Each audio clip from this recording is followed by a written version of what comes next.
Hi everyone, welcome to Vedant TV. నేను మీ సౌమ్య.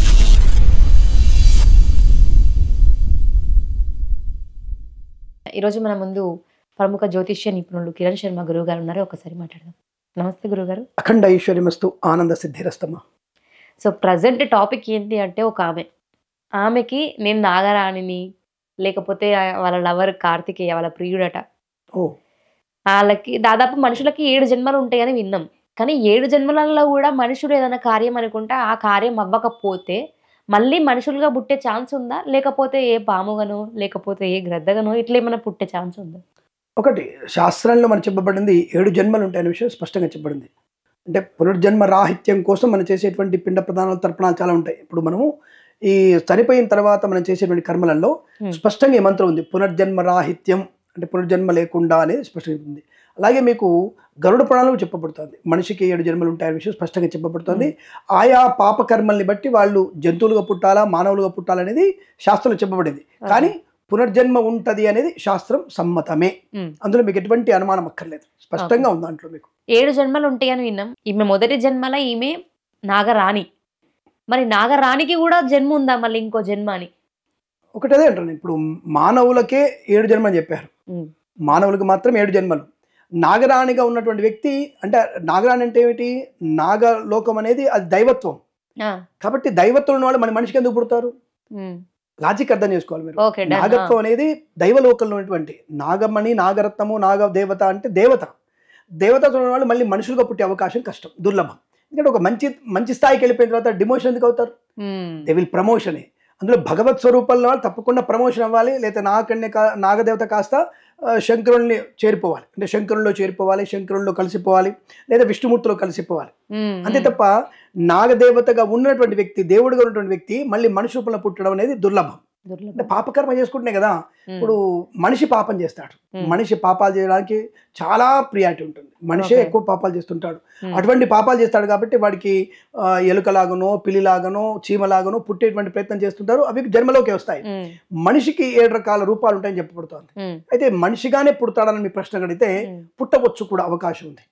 మనిషి 7 రకాలుగా 7 జన్మల్లో 7 మనుషులాగా పుట్టే అవకాశం ఉంటుంది. కానీ వాడు చేసినటువంటి పాప పుణ్య కర్మలని బట్టి ఆ యొక్క జన్మలో నెక్స్ట్ జన్మలో ఏం పుట్టాలి, పందిగా పుట్టాలా, కుక్కగా పుట్టాలనేది డిసైడ్ అవుతుంది. అది మనుషులకైతే ఆ మనిషి చేసినటువంటి పుణ్యఫలం కనుక బాగా చేసుకుంటే మోక్షాన్ని పొందుకుంటాడు. ఆ మోక్షాన్ని పొందుకోలేక మనం చేసినటువంటి పాపకర్మల ఫలితమే మళ్ళీ మనకి పునర్జన్మ వచ్చే అవకాశం ఉంటుంది. అందుకే మంత్రాలలో ఈ 12వ రోజు కర్మకాండలో కూడా పునర్జన్మ రాహిత్యం కోసమే మేము ఈ కార్యక్రమం చేస్తున్నామని చెప్పేసి గోదానం చేయడం, భూదానం చేయడం, తిలదానం చేయడం అనేది తప్పకుండా స్పష్టంగా ఉంటుంది. కాబట్టి జన్మ ఉందన్న విషయం వాస్తవమే. కానీ ఇప్పుడు మీరు అడిగిన ప్రశ్న, నాగదేవత ఉన్న వ్యక్తి మనిషిగా పుట్టడం దుర్లభం, అది అసాధ్యం. అయితే ఇప్పుడు ఆమె చెప్పేది మొత్తం కూడా అబద్ధాలే అంటారా? అయితే అది పుట్టుక పురాణంలో వచ్చినటువంటిది కేవలం the personal emotional attachment with last కర్మ. అంతే తప్ప ఆవిడకు ఉన్నటువంటి దాంట్లో చెప్తున్నా కదా, మీకు లాజిక్ అర్థమైపోయిందిగా. దేవుడు మనిషిగా పుట్టే అవకాశం కష్టం. రాముడు ఆయవన్న, రాముడు అయోనిజగా సీతమ్మ వారు పుట్టి, రాముడు మానవుగా అవతారం వచ్చి రావణ సంహరణ కోసం పుట్టారు వాళ్ళు. అంటే ఒక కార్య సంభవంలో పుట్టారు వాళ్ళు. కలియుగంలో అటువంటివి జరిగే అవకాశం దుర్లభం. అయితే కొన్నిసార్లు మనం ఒక 10 ఏళ్ల క్రితం మీ చిన్నతనంలో చూసినప్పుడు ఒక పిల్లవాడు పుట్టి ఈమె నా తల్లిగా ఉండే, ఈవిడ నా అలాగా ఉండే అని చెప్పేసి దాన్ని హిస్టారికల్గా తీసుకొచ్చారు. గవర్నమెంట్ కూడా దాన్ని చాలా సెన్సేషన్ అయింది. అప్పుడు ఇంత సోషల్ మీడియా లేదు. కానీ ఒక 20 ఏళ్ల క్రితం అనుకుంటా నేను, దాదాపుగా తప్పకుండా అక్కడ బాలుడు ఈ ఇంట్లో ఉండే, ఇక్కడ నేను ఉండేది, ఈ ఇంట్లో ఇది ఉండేది, ఇక్కడ ఇవి ఉండేవని చెప్పి స్పష్టంగా చెప్పడం, ఈ ఇంటి వాళ్ళ పేర్లు చెప్పడం, అవి మనం చూసాం. ఒక అమ్మాయి కూడా చెప్పింది అట్లా, అవి ఉన్నాయి స్పష్టంగా, అవి ప్రూఫ్ అయ్యాయి. బట్ ఇక్కడ ఈ చెప్పినటువంటి నబిత అమ్మాయి పేరు ఏం పేరు? నాగరాణి. ఈ నాగరాణి ఎవరో మరి? ఆ నాగరాణికి మరి గతమైనటువంటి ఆ రూల్స్ అని తెలియాలిగా. అంటే ఇక్కడ ఉండే నా భర్త పేరు, ఆయన ఏం చేసేవాడు, ఆయన తల్లిదండ్రులు ఎవరు అనే విషయాన్ని తెలుసుకుంటే సరిపోద్దిగా. కాబట్టి నాగదేవతగా ఉన్నటువంటి వ్యక్తి మళ్ళీ ఇక్కడికి మనిషిగా పుట్టడం అనేది ఇంపాసిబుల్, అవసరం ఉండదు, అవకాశం అసలు ఉండదు. నార్మల్గా అయినా కూడా పాములు కుబుసం విడిస్తే ప్రతి పౌర్ణమికి ఉండదు. వాటి యొక్క చర్మాన్ని, అంటే కొత్త చర్మాన్ని తెచ్చుకుంటాయి. మనకు కూడా చూడండి, కొత్త గోర్లు రావడం, కొత్త జుట్టు రావడం, ఇవన్నీ ఎలా జరుగుతాయో పాము కూడా కుబుసం అనేది ఉంటుంది, ఖచ్చితంగా ఉంటుంది. బట్ ప్రతి పౌర్ణమికి అనేది ఉండదు. నాకు తెలిసిన వరకు అయితే, అంటే మనం ఈ పాముల యొక్క శాస్త్రం కూడా ఉంది మనకి. దాన్ని బట్టి నాకు తెలిసిన వరకు అయితే 3 మాసాలకు ఒకసారి అవి ఎప్పుడైతే సంగమించాలన్నటువంటి భావన ఉంటాయో, అవి నాకు తెలిసినంత వరకు మాఘ, కార్తీక మాసాలలో ఎక్కువగా కుబుసం విరిచేటువంటి అవకాశం ఉంటుంది. ఓకే. ప్రతి పౌర్ణమికి కుబుసం విరిచే అవకాశం కష్టము. అంత తొందరగా చర్మం తయారవ్వదు. కాబట్టి ఓకే. అన్ని రోజులు పాము అంత ఉండదు. పాము జీవన కాలమే తక్కువ. అవును. పాము యొక్క జీవన కాలం తక్కువ. సైంటిఫిక్ కూడా మాట్లాడుకోవాలిగా మనం. ఇప్పుడు సనాతన ధర్మ శాస్త్రాల్లో నుంచి వచ్చిన సైన్స్ కూడా అవును. మీరు అన్నటువంటి ఫిజిక్స్, కెమిస్ట్రీ అన్నీ కూడా సనాతన ధర్మ శాస్త్రంలో వేద గ్రంథాలు ఉన్నటువంటి శాస్త్రం అది. దాంట్లో కూడా మనకి ఇప్పుడు మేము గరుడ దేవతను పూజిస్తాం, అలాగే సుబ్రహ్మణ్య స్వామి అంశలోనే నాగదేవతను పూజిస్తాం. ఓకే. కాబట్టి మాకు స్పష్టంగా తెలుసు ఎప్పుడెప్పుడు ఏ కాలాల్లో అవి కుబుసం అంటే సంగమించేటువంటి ముందుగానే మానవులాగా రోజు వచ్చి సంగమించేటువంటి తత్వం వాటికి ఉండదు. ఓకే. అది చాలా అరుదుగా అవి రెండు నాగులు కూడా సంగమించే సమయం చాలా అరుదుగా ఉంటుంది. అది మాఘమాసం, కార్తీక మాసాలలో ఎక్కువగా ఈ పాములు కుబుసం విరిచే అవకాశం, లేదా 3 మాసాలకు ఒకసారి కుబుసం విరిచే అవకాశం ఉంటుంది. బట్ పాముకి మాత్రం కుబుసం అంటే కొత్త చర్మాన్ని తయారైనంత వరకు దాంట్లో ఉండి పాత చర్మాన్ని విసర్జిస్తుంది. ఎగ్జాంపుల్ చెప్పాలంటే మీకు చలికాలంలో మన చర్మము పొట్టుగా రాలిపోతుంది. అవును. సో అట్లాంటిదే వాటికి మందంగా పేర్కొంటుంది, మనకేమో పొట్టుగా మనకి రాలిపోతూ ఉంటుంది, కొత్త చర్మం వస్తూ ఉంటుంది. అంతే తప్ప కేవలం ఆవిడ నేను నాగదేవతకు పుట్టాను కాబట్టి నా కుబుసం విడుస్తానంటే కుబుసం చూపించమని చెప్పండి. ఆ కుబుసం ఎలా ఉంటుందో. పాము కుబుసం పూర్తిగా పాము తలకాయ నుంచి కళ్ళతో సహా మనకు తోకతో కనబడుతుంది. అది తలకాయ నుంచే బయటకు వస్తుంది, అది తోకలోంచి రాదు, తలకాయ నుంచే బయటకు వస్తుంది. కాబట్టి పాము కుబుసం ఖచ్చితంగా కనబడుతుంది మనకి. మరి ఈ అమ్మాయికి ఎవరైతే నాగరాణి ఉన్నారు కదా, ఆవిడ కుబుసం చూపించమని చెప్పండి ఒకసారి. కుబుసం విడుస్తుంది కదా, చూపించమని చెప్పొచ్చుగా. రెండవది, తను ఎట్లా ఉన్నా సరే కుబుసం అనేది ఆటోమేటిక్గా ఉంటుంది. కుబుసాన్ని అవి చింపుకొని రాదుగా, తను చింపుకొని వచ్చిందంటే ఆటోమేటిక్గా తను మనిషి అన్నట్టేగా. కాబట్టి ఇవన్నీ లాజికల్గా మనం మిస్ అయ్యి చెప్పుకునేటువంటి విషయాలు తప్ప అనవసరమైనటువంటి దాని గురించి ఉపోద్ఘాతం ఇవ్వాల్సిన అవసరం లేదు. ఆవిడ చేసేది కేవలం ఎమోషనల్గా తనకున్నటువంటి దాని ఏంటంటే ఇన్సైడ్ నుంచి వచ్చేటువంటి తత్వం. అంటే మనకి పూనకాలు వస్తాయి కదా, పూనకాలు వచ్చినప్పుడు ఊగిపోతూ ఉంటారు, వాళ్ళకి ఒక రకమైన శక్తి ఉంటుంది. అటువంటి శక్తి ఈ అమ్మాయికి తను ఇంటర్నల్గా తను ఫీల్ అవుతుంది, ఎమోషనల్గా ఫీల్ అవుతుంది. నేను నాగదేవత అనేటువంటి మైండ్ని అలా సైకలాజికల్గా తను ఫిక్స్ చేసుకుంది నాగదేవత తప్ప అక్కడ నిజం అనేది అసాధ్యం. అటువంటివి ఇవే మూఢనమ్మకాలు. అంటే ఇటువంటి వాటి వల్లనే మన ధర్మశాస్త్రం పూర్తిగా నాశనం అయిపోతుంది. కాబట్టి ఇటువంటివి నమ్మి జన అజ్ఞాన వేదికల వాళ్ళతో మనం నెగిటివ్గా మాట్లాడించేటువంటి ప్రయత్నాన్ని చేస్తాం. కాబట్టి జాగ్రత్తగా ఉండాలి. ఈమెనే కాకుండా ఇంకొక ఆమె మొదటి సౌందర్య అని చెప్పేసి బాగా శిగమూగుతుంది, నాకు ఎల్లమ్మ తల్లి వచ్చింది అని. అసలు నిజంగా ఎల్లమ్మ తల్లి ఎవరొంటి మీదకి వస్తే ఎట్లా గుర్తుపట్టాలి? రైట్. ఇది ఉంటుందా అని మీ ప్రశ్న ఏంటంటే, ఇటువంటివి ఉంటాయి. ఇందాక పూనకం అనుకున్నాం కదా, అటువంటివి అదే వాళ్ళకి ఎమోషనల్గా వచ్చేటువంటి తత్వం ఉంటుంది. ఆ ఎమోషన్ ఉన్నప్పుడు వాళ్ళు శక్తి వాళ్ళకి 100 రెట్లు ఎక్కువగా ఉంటుంది. 100 రెట్లు ఆ ఎమోషనల్ అంటే దేవుణ్ణి మేము ఆవహించుకున్నాము, దేవుడు ఆవహించాలన్నటువంటి భావన ఒక ట్రాన్స్లేషన్కి వెళ్ళిపోతారు వాళ్ళు, ఒక ట్రాన్స్లోకి వెళ్ళిపోతారు, ఒక ట్రాన్స్ అది. దాంట్లో వాళ్ళకి తప్పకుండా ఎమోషన్ ఉంటుంది. కానీ అమ్మవారు ప్రత్యక్షంగా వచ్చేటువంటి తత్వం ఉంటే ఎన్ని పాపకర్మలు వాటిని ఆపొచ్చు కదా అమ్మవారు. కాబట్టి తను చెప్పేటువంటి కొన్ని మంచి విషయాలు చెప్పడానికైతే తను పూనకం లాంటిది రావడం, అమ్మవారు ఆవహించడం, స్వామివారు ఆవహించడం లాంటివి కూడా మేము కూడా చూసి ఉన్నాం. అంటే మేము ప్రతిష్టలు చేస్తుంటాం, దేవాలయ ప్రతిష్ట చేస్తున్నప్పుడు కూడా ఒక్కొక్కసారి మాకు అటువంటి అటాచ్మెంట్ అంటే ఒక రకమైనటువంటి ట్రాన్స్ఫర్ వెళ్ళిపోతుంటాం మేము. నా శిష్యుడే ఒకసారి మేము సుబ్రహ్మణ్య స్వామి ప్రతిష్ట చేస్తున్నాం మీరు అన్నట్టుగా. చేస్తున్నప్పుడు చాలా మంచి అంటే హెల్దీ పర్సన్, అంటే 23 ఏళ్ల పిల్లలందరూ కూడా వాళ్ళకి షుగర్లు ఏం లేవు, మంచి హెల్దీ పర్సన్స్ ఇప్పటికీ ఉన్నారు బాగానే. మేము ప్రతిష్ట చేసి మేము గడపలోకి వచ్చేసరికి వాడు ఆ గడపలో తలనేమో అటువైపు పడింది, అంటే శరీరం సగ భాగం గుడి లోపల సగ భాగం బయటపడి వాడు మూత్ర విసర్జన చేశాడు. అసలు వాడు లేచిన తర్వాత ఏమైందిరా అంటే వాడికి ఆశ్చర్యం, నాకు ఏమైంది అని అడుగుతున్నాడు వాడు. అది మేము ప్రత్యక్షంగా చేసాం, మనకి దగ్గర ఉన్నటువంటి మా శిష్యులందరూ కూడా చూశారు, దాన్ని చాలామంది చూశారు. సో అటువంటివి జరుగుతాయి. అంటే ఒక ఎమోషనల్ ఏదో రకమైనటువంటి ఒక శక్తి అనేది వాళ్ళకి వచ్చే అవకాశం ఉంటుంది. ఆ శక్తి అనేది తప్పకుండా మనిషికి ఉంటుంది. కానీ అది మంచితనంతో చెప్పే ప్రయత్నాలు, నువ్వు నాకు ఉప్పు పోయి, నాకు కుంకుమ పోయి, నాకు నలుగు పెట్టు అనేటువంటివి కరెక్ట్ కాదు. కాబట్టి అటువంటివి శక్తి అనేది ఉంటుందనే విషయం వాస్తవం. కానీ ఆ శక్తి అనేది మంచి మార్గాన్ని నిర్దేశించడానికి ఉపయోగపడుతుందనే విషయం వాస్తవంగా చెప్పవచ్చు. అది చాలామందికి ఉంది. అది మా గురువారు కూడా అటువంటి తత్వం ఉండే. ఇప్పుడు అమ్మవారికి మనం పూజ చేస్తున్నప్పుడు అసలు చాలా ఎమోషనల్ అయిపోతారు, మనకు చాలా ఎమోషనల్. మీరు చూసారా లేదు, ఒకప్పుడు మనకి అమ్మోరు అనే సినిమా వచ్చింది, మన కోదండరామ్ వాళ్ళు చేసినటువంటి సినిమా ఒకటి. ఆ సినిమాలో మీరు దాదాపు చిన్నప్పుడు మీరు పుట్టకపోవచ్చు అనుకుంటున్నప్పుడు అమ్మోరు సినిమాలో సునైన బాలనటిగా ఉన్నప్పుడు అసలు ఆ సినిమా చూస్తున్నప్పుడు మాకు ఒక రకమైనటువంటి ఎమోషన్, మా చిన్నతనం అది, మాకు దాదాపు ఒక 10-12 ఏళ్ళు ఉంటాయి అనుకుంటా, ఒక పూర్తి స్థాయి ఎమోషన్, అసలు అమ్మవారు వచ్చిందేమో అన్నటువంటి భావన. ఎగ్జాంపుల్ చెప్పాలంటే మనకి ఈ మధ్య వచ్చినటువంటి ఒక సినిమా ఉంది కదా, మనకి కన్నడ వాళ్ళ సినిమా ఒకటి ఉంది. ఆ సినిమాలో కూడా ఒక అడవిలోకి వెళ్ళిపోయి మామి అంతర్ధానం అయిపోతాడు. సో అటువంటి సినిమా కూడా చాలా ఉంటాయి మనకి. సో కాబట్టి అటువంటి ఉన్నాయి అనే విషయం వాస్తవం. ఇప్పుడు లేవని చెప్పడానికి అవకాశం లేదు, ఉన్నాయి. కానీ సద్బుద్ధికి సత్కార్యానికి ఉపయోగపడే తత్వం అలాంటి కొన్ని ఉన్నాయి, వాస్తవం. ఓకే. గురువుగారు పాముకి చెవులు ఉండవు అంటారు. మరి నాగస్వరం ఊదినప్పుడు మాత్రం మైకంలోకి వెళ్తాయి అంటారు. అసలు ఇది ఎంతవరకు వాస్తవం? ఒకటి సైంటిఫిక్గా చూసినట్టయితే మనకి నిజంగా పాముకి చెవులు లేవు, కానీ శబ్దగ్రాహ్యం ఉంది. స్పర్శ చేత కూడా మనకి ఇప్పుడు ఉన్నటువంటి డఫ్ ఉన్నటువంటి వాళ్ళు, అంటే చెవిటి వాళ్ళు ఉంటారు, వాళ్ళకి మనం వస్తున్న కదలిక వాసనతోనే వినపడుతుంది వాళ్ళకి. అంటే ఇంకొక రకమైనటువంటి జ్ఞానేంద్రియం ఉంటుంది వాళ్ళకి. అంటే జ్ఞానేంద్రియం అంటే మనకి ఉన్నటువంటి జ్ఞానం కాకుండా ఇప్పుడు గుడ్డి వాళ్ళు ఉన్నారు పాపం, వాళ్ళకి ఒక జ్ఞానేంద్రియం ఉంటుంది. నువ్వు అటు వెళ్తున్నప్పుడు ఎవరు చెప్పగలుగుతారు వాళ్ళు. మరి 10 మంది వెళ్తున్నప్పుడు తన వాళ్ళ పరాయి వాళ్ళ స్త్రీయా పురుష చెప్పగలిగేటువంటి జ్ఞానేంద్రియం వాళ్ళకు ఉంటుంది. అది వారికి మాత్రం అర్థమవుతుంది, మనందరికీ అర్థమయ్యే అవకాశం కష్టం. కాబట్టి అటువంటి జ్ఞానేంద్రియంతో పాములు కూడా నాదస్వరం ఊదినప్పుడు ఆ సంగీతం అనేటువంటి తత్వంతో అవి తన్మయత్వం పొందుకుంటూ ఆ కదలికం చేస్తాయి. అంటే శబ్దాన్ని గ్రహించే శక్తి చర్మానికి ఉంటుంది, శబ్దాన్ని గ్రహించే శక్తి చర్మానికి ఉంటుంది. అందుకే నీటికి కూడా స్పర్శ జ్ఞానం ఉంది, సైంటిఫిక్గా ప్రూవ్ అయింది. అది నీటికి స్పర్శ జ్ఞానం ఉంది. కాబట్టి ఇలా అనేక రకాలైనటువంటి స్పర్శ జ్ఞానాలు, జ్ఞానేంద్రియాలు పనిచేస్తుంటాయి. వాటికి ఒక్కొక్క ప్రత్యేకమైనటువంటి జ్ఞానేంద్రియం అది. దానివల్ల నాదస్వరం ఊదగానే ఆ శబ్దగ్రాహ్యము చర్మానికి ఉపయోగపడి అది లేచి చేయడం. అందుకనే మనం గబగబా వెళ్తున్నప్పుడు పాములు పడగెప్పుతాయి. అవును, గబక్కన వెళ్తున్న పాము పడగెప్పుతుంది ఖచ్చితంగా. అంటే తన చర్మానికి శబ్దం వినబడుతుంది, శబ్దం అర్థమవుతుంది, స్పర్శ వల్ల తెలుస్తుంది, ఆ గాలి వల్ల తెలియవచ్చు, నిదానంగా పోయినా తెలుస్తుంది దానికి. చాలా మంది అంటారు మీరు సైంటిఫిక్ ఉన్న వాళ్ళు గబగబా పోతే ఎవరికైనా తెలుస్తుంది, అలజడి అవుతుంది, అలజడి వల్ల దుమ్ము మీద పడుతుంది అనేటువంటి వ్యక్తులు కూడా ఉంటారు. నిదానంగా పోతున్నా సరే నీ కది బట్టి పాము ఇలా తిరుగుతుంది, ఖచ్చితంగా పాముని వైపు తిరుగుతుంది, ఖచ్చితంగా తిరుగుతుంది.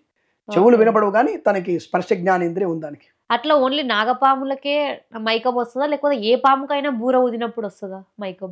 ఒకటి ఏంటంటే మిగతా పాములను, ఇక్కడ కేవలం నాగపాము గురించి మనకి ఎక్కువగా బయటకు విషయాలు వస్తూ ఉంటాయి. ఏ పామైనా సరే ఆ స్పర్శ జ్ఞానేంద్రియం ఉంటుంది వాటికి. ఈ ఊగడం అనేది పడగ విప్పేవి నాగులే, అంటే అంటే ఈ నాగ సంబంధించినటువంటి తప్ప ఈ జరిపోతులు, జరిపోతు అని అంటారు కదా వాటిని, అవన్నీ కూడా రక్తపింజరలు, ఇవన్నీ కూడా పడగెత్తే అవకాశం లేదు. కేవలం ఈ యొక్క అదేంటి గోమేధికం అంటే గోధుమకు ఉన్నటువంటి పాములు మాత్రం, నల్ల త్రాచులు, ఈ త్రాచుతమైనటువంటి పాములకు మాత్రమే పడగ విప్పి కొట్టగలిగేటువంటి అవకాశం ఎక్కువ ఉంటుంది. మిగతా వాటికి తక్కువ, అంటే అంతగా అవి కేవలం పాకుతూ అక్కడే కుట్టేసి వెళ్ళిపోతాయి. కానీ పాము మాత్రం నిలబడి తన వైపు ఎవరు వస్తారని చెక్ చేస్తుంటుంది, ఖచ్చితంగా వాసనని కనిపెడుతుంది. దాంతో పాటే నరం మీద కొడుతుంది. అది పాము కళ్ళు ఎట్లా కనబడతాయంటే మనిషి నరం మీదనే కొడుతుంది గ్యారెంటీగా. నువ్వు పిక్క నరం మీద కానీ, కాలు నరం మీద కానీ, మడమ నరం మీద కానీ, నరం మీదనే కొడుతుంది. కొట్టి ఇలా తిరుగుతుంది పాము. ఎందుకు అక్కడే కొడుతుంది? నరంలోకి ఎప్పుడైతే పాయిజన్ వెళ్తుందో మనిషి 5 నిమిషాలు చనిపోతాడు.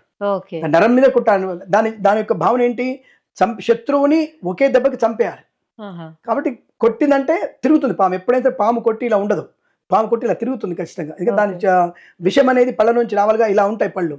కొట్టినప్పుడు ఇలా తిరిగినప్పుడే ఆ విషం వాటికి వెంటనే రియాక్ట్ అయిపోయి చనిపోయే అవకాశం ఎక్కువగా ఉంటుంది. కాబట్టి పాములు తప్పకుండా స్పర్శతో మనిషిని గుర్తుపెట్టగలిగే అవకాశం మిగతా సర్పాలకి తక్కువ, నాగులకే ఎక్కువగా ఉంటుంది. అంటే ఈ యొక్క గోధుమ ఉన్నటువంటి నాగులకే ఎక్కువగా ఉంటుంది. త్రాచుపం అంటారు దాన్ని. నిజంగా మనుషులకి కొన్ని ఇన్సిడెంట్స్ గుర్తొచ్చినప్పుడు కానీ, లేకపోతే కళలు వచ్చినప్పుడు కానీ ఇది గత జన్మలో జరిగిందేమో అన్న ఒక థాట్ వస్తుంటది. అది నిజమేనా గురువు గారు? ఖచ్చితంగా మనకి కళలో వచ్చేటువంటి కొన్ని విషయాలు గత జన్మ స్మృతులు కూడా వస్తాయి, ఖచ్చితంగా వచ్చే అవకాశం ఉంటుంది. అది చాలా మంది ద్వారా మేము తెలుసుకునే విషయం కూడా, ఈ విషయాలు తెలుసుకునే విషయం. అయితే గత జన్మలో మనకి పూర్తిగా ఇన్ఫర్మేషన్ వస్తుందా అంటే అది ఇంపాసిబుల్. కానీ ఆ సమయంలో వాళ్ళకి వచ్చిన కొన్ని జ్ఞాపకాలు పదిలపరుచుకొని, అప్పుడు మేము పెద్దవాళ్ళు అడిగినప్పుడు, అమ్మ మనకి ఇలాంటి పొలాలు ఉన్నాయా, అమ్మ మనకి ఇలాంటి ప్రాపర్టీస్ ఉన్నాయా అడిగినప్పుడు, మా పెద్ద ఎప్పుడో ఉన్నారా, మీ తాతలకు ఉన్నారా అంటే వాళ్ళు లంక బిందెలు కనపడతాయి, వాళ్ళ తాతయ్య కనపడతారు, వాళ్ళ అమ్మ కనపడుతుంది, చిన్నతనంలో వాళ్ళ అమ్మ కనపడుతుంది. అంటే వీళ్ళు ట్రాన్స్లో ఉంటారు కదా, తన చిన్నతనంలో తల్లి ఎలా ఉంటుంది వీళ్ళకి తెలిసిపోతుంది. అంటే తల్లి చెప్తుంది కదా, నేను చిన్నతనంలో ఇలా ఉండేదాన్ని, 2 జల్లు వేసుకునేదాన్ని, నాన్నగారు ఇలా వచ్చారు, నాన్న టక్ వేసుకున్నారు ఇలా అని చెప్పినప్పుడు వాడు ఆ ట్రాన్స్లోకి వెళ్ళిపోతాడు. మా నాన్న అమ్మ అలా ఉందని బుద్ధి చెప్పేస్తుంది. అది మాత్రం కరెక్టే. మరి మిగతా రత్నాలు కనపడడం, ధనం కనపడడం, ఈ పొలాలు కనపడడం అన్నీ ఉన్నాయంటే వాళ్ళమ్మ అప్పుడు చెప్తా ఉన్నారా, ఒకప్పుడు ఉండేరా మనకి బోర్డు ఆస్తులు ఉండేరా అనుకునే విషయం ఉంటుంది. అంటే ద ప్రాపర్టీ వైజ్గా ఉన్నటువంటి కొన్ని కళలు వీళ్ళకి తెలుస్తాయి. కొన్ని పూర్వజన్మలో ఉన్నటువంటి విషయాలు కొన్ని కళలో కనపడే అవకాశం ఖచ్చితంగా ఉంటుంది. అది స్వప్న శాస్త్రంలో ఉంది ఆ విషయం. గత జన్మలో ఉన్న పేరెంట్స్, తల్లిదండ్రులు ఎవరైతే ఉంటారో మళ్ళీ వచ్చే జన్మలో కూడా వాళ్ళే ఉండాలని ఏమన్నా ఉందా? అసలు ఇంపాసిబుల్, అసలు ఉండే అవకాశం ఉండే అవకాశం లేదు, కష్టం అది. రెండవది, ఎందుకు ఇటువంటి విషయాలు ఎందుకు చాలా మంది అడుగుతున్నారంటే, ఈ జన్మ ఆత్మకి శరీరానికి మాత్రమే నాశనం ఉంది, ఆత్మకి ఎప్పుడు కూడా నాశనం లేదు. కానీ ఆత్మ ఎప్పుడు నిత్యమైంది, నిత్యము నూతనమైంది, అది అసలు ఎప్పుడు కొత్తదే. Every time every day is a new. ఆత్మ అనేది ఎప్పుడు సాగులేదు కాబట్టి అదొక శక్తి. ఆ శక్తి ఎప్పుడు న్యూయేగా, ఓల్డ్ అనడానికి అవకాశం ఎక్కువ ఉంది. శక్తి ఎప్పుడైనా శక్తే. కాబట్టి ఆ శక్తి అనేది నిత్య నూతనం కాబట్టి ఒకళ్ళ ఈ ఆత్మలోంచి మరొక శరీరంలోకి వెళ్ళినప్పుడు ఆ శరీరం మనిషి కావచ్చు, పశువు కావచ్చు, పాము కావచ్చు, ఏదైనా కావచ్చు. చూడండి బాగా చెప్పారు, ఇది గరుడ పురాణంలో ఉంది విషయాలని. మీకు గరుడ పురాణంలో స్పష్టంగా చెప్పబడింది. మనిషి యొక్క ఆత్మ వెళ్ళగానే తన జీవానికి వెతుక్కుంటూ వెళ్ళాలి. మరి లేనప్పుడు తను పుణ్యం చేసుకుంటే మోక్షాన్ని పొందు, అంటే భగవంతుల్లో కలిసిపోవాలి. భగవంతుల్లో కలిసిపోయారంటే మోక్షం వచ్చినట్టే. లేదంటే ఇంకొక శరీరంలోకి వెళ్ళిపోతుంది. ఆ టైంలో ఆ ఆత్మకి ఎక్కడ వెళ్ళాలనుకుంటే సమయం ఎక్కడ స్థలం ఉంటే అక్కడికి వెళ్ళిపోతుంది అది ఆ స్థలం. కాబట్టి ఆత్మ అనేది మనిషి శరీరంలోకి వెళ్ళవచ్చు, లేదా పశువుల శరీరంలో కూడా వెళ్ళే అవకాశం ఉంటుంది ఖచ్చితంగా. కేవలం మళ్ళీ మనిషిగా పుట్టి అదే పేరెంట్స్కి మళ్ళీ పుట్టే అవకాశం ఉంటే ఇక మనకి భయం ఎందుకు? రైట్, చచ్చిపోతే మళ్ళీ నెక్స్ట్ ఇయర్ జన్మలో నేను మా అమ్మకి పుడతా కదా, లేదా నా కొడుకు అవుతాడు, కానీ same parents same pattern continue అవుద్ది కదా. కాబట్టి అదే వ్యక్తికి అదే వ్యక్తిలో కడుపులో పుట్టే అవకాశం కష్టం, అది అసంభవం. ఓకే గురువుగారు, మనుషులకి ఇట్లా దేవత వస్తుంది అని అబద్ధం చెప్పుకునే వాళ్ళకి భూమి లోపల విగ్రహాలు ఉండనో లేకపోతే ఇంకే ప్లేస్లో అయిన విగ్రహాలు ఉంటే తెలుస్తుందా అసలు? ఒకటి గుర్తుపెట్టుకోండి, ఇది కొంత మనం నిజానిగా ఒప్పుకోవాలి, కొంత నిజంగా ఒప్పుకునే ప్రయత్నం చేయాలి. అంటే అటువంటి వాళ్ళు ఇప్పుడు మనకి ఆర్కియాలజీ డిపార్ట్మెంట్లో మన దాదాపు ఒక 4-5 ఏళ్ల క్రితము, ఒక 10 ఏళ్ల క్రితము, మీరు గుర్తుందో లేదో, మీకు బిర్లా మందిర్ దగ్గర గుట్ట ఉంది ఒకటి, మనకి భాగ్యనగరంలో బిర్లా మందిర్ గుట్ట ఉంది. ఆ గుట్టను కొందరు తవ్వారు, మీకు గుర్తుందో లేదో, గవర్నమెంట్ వాళ్ళే తవ్వారు. తర్వాత కోర్టు వచ్చేసి మీకు బుద్ధి ఉందా ఏమన్నా, అసలు కొండదవుతారు ఎందుకు మీకు, ఎవడో చెప్పిన దాన్ని బట్టి అని చెప్పేసి ఎవరో ఆస్ట్రాలజరో ఎవరో చెప్పాడు, ఒక ఆయన సాధువు చెప్పేసి అక్కడ నిధి ఉంది నిక్షేపాలని చెప్పేసి చెప్తే అవి తవ్వారు కొంతమంది. మీకు గుర్తుందో లేదో, ఒకసారి చెక్ చేసుకోవచ్చు ఇంటర్నెట్లో. సో బిర్లా మందిర్ దగ్గరే, బిర్లా మందిర్ కొండ కిందనే తవ్వారు. తర్వాత తిక్కబట్టి అని చెప్పేస్తే వెంటనే గవర్నమెంట్ ఆర్డర్ కానీ దాన్ని మూసేశారు, దాన్ని మళ్ళీ తోవడం మానేశారు. అంటే ఏమిటి, ఇక్కడ ఆ వ్యక్తి చెప్పిన చోట సైంటిఫిక్గా యంత్రాలు పెట్టినప్పుడు తప్పకుండా అక్కడ ఉన్నట్టు తెలుస్తుంది. బట్ ఎంత నిధి ఉందనేది అర్థం కావట్లేదు. అది 1 తులం బంగారం ఉండవచ్చు, లేదా 100 కిలోలు ఉండవచ్చు, వాట్ ఎవర్ మేబీ. కానీ ఆ తవ్వడానికి అయ్యే ఖర్చు కన్నా వచ్చే తక్కువ ఉంటుందేమో అనే భయంతో దాన్ని వద్దని చెప్పడము, మూఢనమ్మకాలని మనం బయటికి పెడుతున్నటువంటి భావన కావచ్చు, లేదా చెప్పిన జ్యోతిష్కుడు పిలక జ్యోతి చెప్పినటువంటి విషయం మనం ఎందుకు నమ్మాలనుకోవచ్చు, దానివల్ల దాన్ని ఆపేశారు. కానీ ఇటువంటి నిధి నిక్షేపాల విషయంలో మనం కొంతవరకు ఈ పెద్దవాళ్ళు, ఇలాంటి అంటే పెద్దవాళ్ళు ఏజ్ ఆఫ్ 80లో ఉన్నటువంటి వ్యక్తులకు కనుక అమ్మోరు కానీ స్వామివారు పూంతే వారు చెప్పిన విషయాల్లో కొంత పర్సెంటేజ్ నిజం ఉండే అవకాశం ఉంటుంది. కారణం వారికి స్వీయ అనుభవం. అంటే వాళ్ళు తిరిగిన ప్రదేశంలో, అంటే వాళ్ళ చిన్నతనంలో 10 ఏళ్ళప్పుడు 20 ఏళ్ళప్పుడు తిరిగిన ప్రదేశంలో ఈ గుట్ట కింద, ఇప్పుడు గోల్కొండ కింద బంగారు నిక్షేపం అని చెప్పేసి ఇప్పటికి తవ్వుతున్నారు. ఇప్పటికి కూడా మీకు హైదర్ షా కోట్ అనే విషయంలో గోల్కొండ అటువైపు కానీ ఓల్డ్ సిటీలో కానీ తప్పకుండా ఇంకా తవ్వుతున్నారు. చాలామంది చాలా పాత గ్రామాలలో తవ్వుతున్నారు, పట్టుబడుతున్నారు, దానికి బలులు ఇస్తున్నారు, మనిషి బలిస్తున్నారు. ఇలాంటివన్నీ చూస్తూ ఉన్నాం మనం. అంటే లేకపోవడం, దొరికిన వాళ్ళు కూడా ఉన్నారు, నిధి నిక్షేప దొరికిన వాళ్ళు కూడా ఉన్నారు. కాబట్టి దొరకవని చెప్పడానికి లేదు. కానీ ఏజ్డ్ పర్సన్స్ 80 years ఉన్న వాళ్ళకి కనుక వెళ్తే వాళ్ళ స్వీయ అనుభవం వల్ల, ఆ తిరగడం వల్ల, ఇక్కడ ఆస్తులు ఉండే, ఇక్కడ కోట ఉండే, కోట కింద పలాని కోమట్లు ఇందులో పెట్టారు, పలాని రాజు ఇందులో పెట్టాడు, మాకు ఐడియా ఉంది, మేము ప్రత్యక్ష చూడలే కానీ చెప్పుకోవడం. అప్పుడు అంటే అప్పుడు చాలా మందికి ఫేక్ న్యూస్ తక్కువగా, ఇప్పుడు సెక్యూరిటీగా పెడతారు కాబట్టి కాన్ఫిడెంట్గా ఎస్ అక్కడ పెట్టారని చెప్తారు. అంటే అక్కడ ఉన్నటువంటి భట్టులు ఎవరు చూసి రాజుగారు అక్కడికి వెళ్ళొద్దు ఎవరని చెప్పేసరికి కాపలా కాస్తారు. ఎందుకు కాపలా కాస్తారంటే అక్కడ స్వామివారు ఏదో దాచిపెట్టారని చెప్తారు. అంటే అది నిధి కావచ్చు, నిక్షేపం కావచ్చు, తాళపత్ర గ్రంథాలు కావచ్చు, ఇంకేదైనా కావచ్చు. అంటే అక్కడ ఆ వార్త బయటికి వచ్చి ఆ ఏజ్లో ఉండే వాళ్ళు, అంటే 8 years బ్యాక్ అంటే ఆ ఏజ్లో ఉండే వాళ్ళకి తప్పకుండా ఆ విషయం తెలుస్తుంది. కాబట్టి వాళ్ళు చెప్పినటువంటి ఈ యొక్క అమ్మవారు పూనప్పుడు అది కొంత నిజమయ్యే అవకాశాలు ఖచ్చితంగా ఉంటాయి. అక్కడ నిధి నిక్షేపాలు దొరుకుతాయి. ఓకే గురుగారు, చివరిగా ఈ మధ్య కాలంలో చాలా మంది దేవత వచ్చిందని ఇట్లా చెప్పుకునే వాళ్ళకి మీరు ఏం చెప్పాలనుకుంటున్నారు? ఒకటి, దీనివల్లనే మూఢనమ్మకం ఎక్కువ బయటకు వచ్చేస్తుంది. అది మూఢనమ్మకం. ఇప్పుడు నేను చాలాసార్లు చెప్తుంటాను, దొంగ జ్యోతిష్కులు ఎక్కువ మంది ఉంటారు, దొంగ జాతకాలు చెప్పేవాళ్ళు ఉంటారు. అలాగే దొంగగా వాళ్ళు కేవలం పేరుని తెచ్చుకోవడానికి, సోషల్ మీడియాలో తన పేరు ప్రకటించుకోవడానికి. ఆ మధ్య మనం చూసాం కదా, ఏదో కిచెన్ ఆంటీ అనేది ఆంటీని తీసుకొచ్చి, వంట ఆమెని తీసుకొచ్చి ఆమెకి హైక్ చేశారు, తర్వాత ఇంకోళ్ళు హైక్ చేశారంటే, తర్వాత ఎవరు మన ఒక మంగ్లీ, అది ఒక పెద్ద ఆవిడ ఉండే కదా, ఆవిడ పేరు ఏం పేరు, ఆవిడ జబర్దస్త్ ఇంత కూడా వెళ్ళిపోయింది ఆవిడ, ఏది నాగార్జున చేసే ప్రోగ్రామ్ బిగ్ బాస్ కూడా వెళ్ళింది ఆవిడ, ముసలావిడ గంగవ్వ. అంటే వీళ్ళని అక్కడ అంటే ఎక్కడికి వెళ్ళిన వాళ్ళని తీసుకొచ్చి హైప్ చేసేసి హైలైట్ చేసి వాళ్ళని పేరు తెచ్చేసి 2 ఏళ్ల తర్వాత వాళ్ళ బతుకు మళ్ళీ వాళ్ళు బతకాల్సిందే. అంటే ఇట్లా హైలైట్ కోసం, అంటే ఇప్పుడు ఆ గంగవ్వ లాంటి వాళ్ళు అంటే వాళ్ళు పాపం స్వతహాగా వాళ్ళ మనవాడు కొడుకు తీసిన వాళ్ళు హైలైట్ అయ్యారు, ఓకే రైట్. ఇలాంటి కొంతమంది వ్యక్తి ఎవరో హైలైట్ అవ్వగలేదు, మేము అవ్వలేమా, మేము ఎడ్యుకేటెడ్, మేము ఏదో ఒకటి ఫేక్ న్యూస్ పంపిస్తే మాకు తెలుస్తుంది కదా, మన లవర్ మాకున్నాడు, నా గత జన్మలో నా మొగుడు, అంటే ఇప్పుడు మన గత జన్మ నీ మొగుడు అయితే మీరు ఇప్పుడు వచ్చి దా చేసుకుంటావా అండి? అది సాధ్యమవుతుందా? సో ఇటువంటివన్నీ కూడా మూఢనమ్మకాలు చేసి మన ధర్మాన్ని నాశనం చేసేటువంటి ప్రక్రియలో భాగమే తప్ప ఇది అటువంటివి ఈ సమాజంలో ప్రతి ఒక్కళ్ళకి అమ్మొచ్చే అవకాశం లేదు. ఎంత భక్తి ఉందో నీకు. సో నీకు 20 years ఉంటాయి అమ్మాయికి, మీరు చెప్పిన అమ్మాయికి నాగదేవత నబిత పేరు 22 years ఉంటాయిగా. మరి 20 yearsలో సరే 4 years వదిలేద్దాం, సరే ఈ ఫీల్డ్లోకి వచ్చిందాం అనుకుందాం. 8 years ముందు నువ్వు ఎంత పూజలు చేసావు, ఎంత నాగదేవతను పూజ చేసావు? 8 years తర్వాత తెలిసిందట. 8 years తర్వాత నుంచి 20 years వరకు నువ్వు 12 ఏళ్ళు ఏం చేసావు అంటే ఇవన్నీ కూడా ఫేక్. సో ఇవన్నీ కూడా ఫేకే తప్ప నువ్వు చేసిందేం లేదు. చక్కగా చదువుకొని మంచి ఉద్యోగం చేసుకుంటూ మంచి వ్యాపారం చేసి 10 మందికి ఉపయోగపడి పని చేస్తే ధర్మాన్ని పాటించు. సుబ్రహ్మణ్య స్వామి ఆరాధన చేయండి, నాగదేవతను పూజించండి, అంతే తప్ప ఇది లేనటువంటి వాటిని క్రియేట్ చేసి చూసారా మీదంతా తప్పు, మీ ధర్మం తప్పు, మీ వేదాలు తప్పు, చూసా ఇట్లా అందరు మనుషులు నాటకం ఆడతారు అని చెప్పేసి మనల్ని ఫేక్ చేసేటువంటి ప్రయత్నం చేస్తుంటారు. కాబట్టి ఇటువంటివన్నీ కూడా మూఢనమ్మకం, అటువంటి అవకాశం లేదు. సనాధర్మంలో భక్తిగా ఉండాలి, అంటే పూర్తి విశ్వాసముతో భక్తిగా ఉండాలి. ఇప్పుడు రామదాస్ ఎలా ఉన్నాడు, త్యాగరాజస్వామి ఎలా ఉన్నాడు, నిరంతరం భక్తి ప్రవృత్తులతో స్వామిని కీర్తించడము, స్వామిని శోధించడము, స్వామి ప్రతిష్ఠ చేయడము. ఇప్పుడు మనకి భద్రాచలం కట్టారంటే ఎంత కష్టపడి ఆయన కట్టాడు ఆలోచించండి. అంటే అది నిరంతర భక్తి, అంటే ప్రజలను అందరినీ పరిపాలన చేస్తూ అందరినీ బాగోగులు చూస్తూ ఆయన ధనాన్ని తీసుకొని గుడి కట్టాడు. అయినా సరే ఆయన పనిష్మెంట్ అయ్యాడు, ఆయన దెబ్బలు తిన్నాడు కూడా. అటువంటి వ్యక్తులు అంటే భగవంతునికి తన జీవితాన్ని సమర్పించే వాళ్ళకి ఏదైనా పూనకం వచ్చినా, ఏదైనా ఆవాహన చేసినా అది నిజం అనుకోవచ్చు. ఈ 30 ఏళ్ళ 40 ఏళ్ళ వరకు మనం ఎంజాయ్ చేసి అమ్మాయిలు అబ్బాయిలతో ఎంజాయ్ చేసి డ్రింక్ చేసి మందు కొట్టి ధూమపానం చేసి ఇవన్నీ చేసి లాస్ట్ మినిట్లో నేను పతివ్రతను అయిపోయాను, మేము మంచి శీలం ఉన్న వాళ్ళ మేము అని చెప్పే వాళ్ళ మాటలు నమ్మాల్సిన అవసరం లేదు. అంటే నీ తల్లిదండ్రులు, నీ తాత ముత్తాతలు, నువ్వు ఈ తరమందరూ కూడా భక్తి ప్రవృత్తులతో ఉన్నారా, భక్తిదా భావంతో ఉన్నారా? ఉన్నప్పుడే అవుతుంది. కొంతమంది అడగొచ్చు, మీరు వాల్మీకి అలా లేడు కదా, వాల్మీకి కిరాతకుడే కదా అంటే ఆ కిరాతకుడికి ఒక దగ్గర తనకి జ్ఞానోదయం కలిగింది. ఆ జ్ఞానోదయం తర్వాత ఆయన తనకు తానుగా పుట్టలోంచి బయటకు వచ్చాడు, అంటే పునీతుడే బయటకు వచ్చాడు. ఆ తర్వాత ఆయన అనేక గ్రంథాలు రాశాడు. అది విషయం, అంటే రామాయణం రాశాడు ఆయన.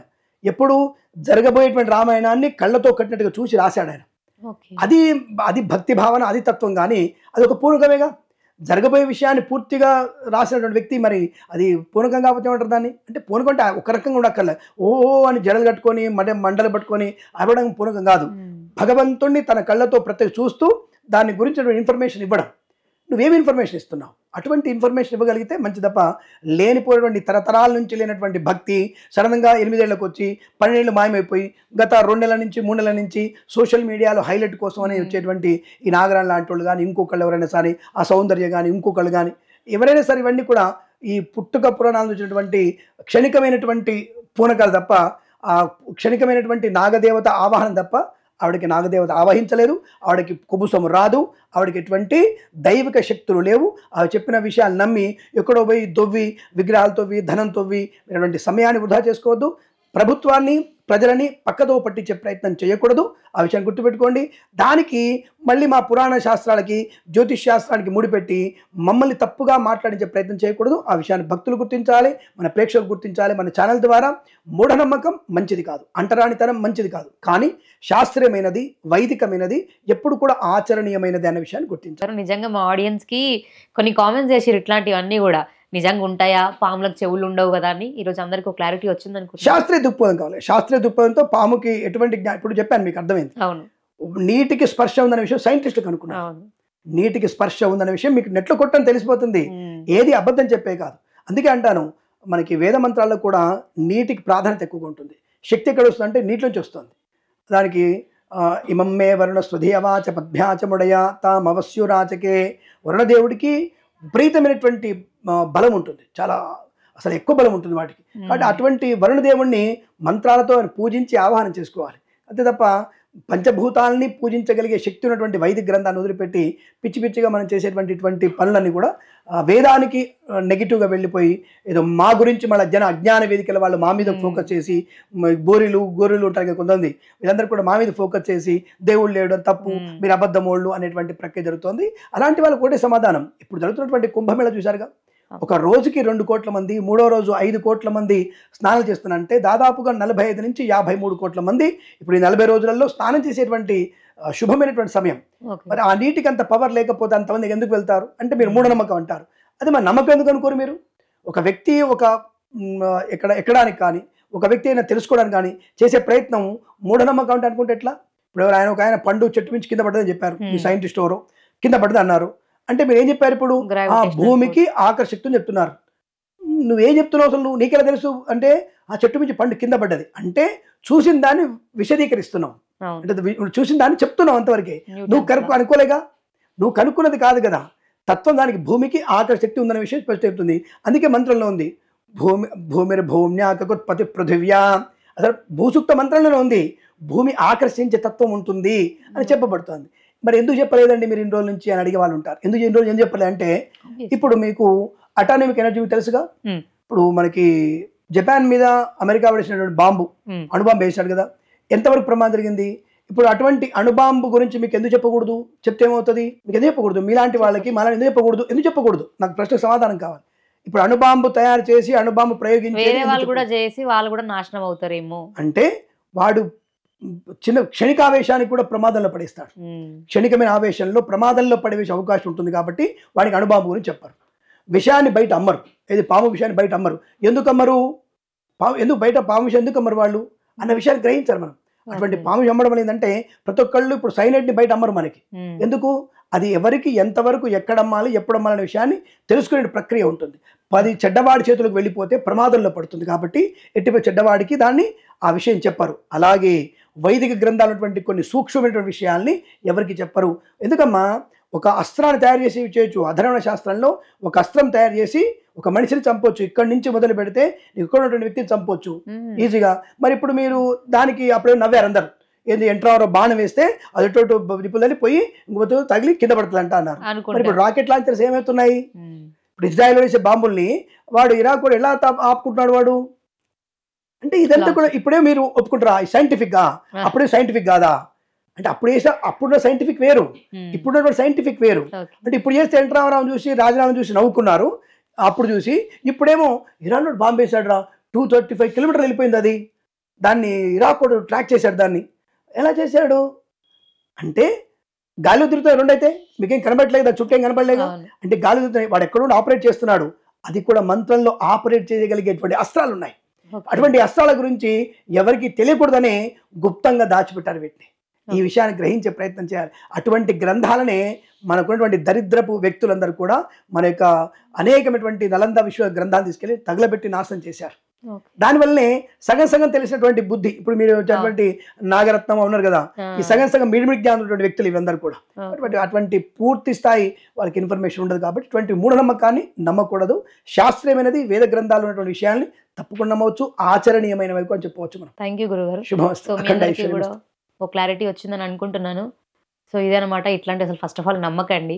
మరొక ఇంటర్వ్యూతో మళ్ళీ మీ ముందుకు వస్తాను. అంటే keep watching Vedant TV. Tata bye.